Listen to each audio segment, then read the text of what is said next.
ছড়িয়াতে নেমে গেলাম রান্নার এই খেলায়। পাতলা কপি কাটলাম আমি খুব যত্ন করে, আলুগুলো কাটলাম আমি ডুমো ডুমো করে, পেঁয়াজ কাটলাম একদিকে রাখলাম।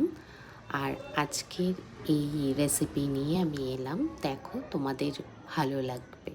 কড়াইতে আমি তেল দিলাম, গরম হলো যখন আমি তখন কাতলা মাছের মুড়োগুলো দিয়ে দিলাম। হলুদ নুন দিয়ে ভালোভাবে মুড়োগুলো আমি ভেজে নিলাম লাল করে। সঙ্গে যে ডুমো ডুমো করে রাখা আলুগুলো আমি রেখেছিলাম, কেটেছিলাম, সেইগুলোও আমি ভেজে নিলাম।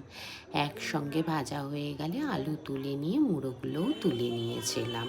তুলে নিয়ে এক সাইডে রেখে দিয়েছিলাম এবং সেই তেলে একটু সামান্য তেল অ্যাড করে গরম মশলা ফোড়ন দিয়ে পেঁয়াজ, কুচনো পেঁয়াজ যেটা কেটেছিলাম সেইটাকে আমি ভেজে নিলাম।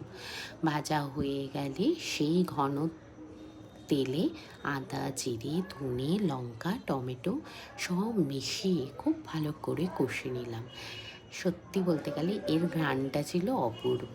একটু মাছের তেল আমার কাছে ছিল, আমি অ্যাড করলাম। এবার এলো ধীরে ধীরে সেদ্ধ করা বাঁধাকপি, সমস্তটা ধৈর্য রেখে খুব ভালো করে কষিয়ে নিয়ে নুন মিষ্টির মেলবন্ধন যখন ঘটলো, তা যে গন্ধ ছড়ালো তা বলতে পারি বিয়েবাড়ির পুরনো ছোঁয়া। এভাবেই ফিরে আসে আমাদের পুরনো দিনের যে বিয়েবাড়ি, সেই স্বাদ। এখন তো এগুলো প্রায় অবলুপ্ত।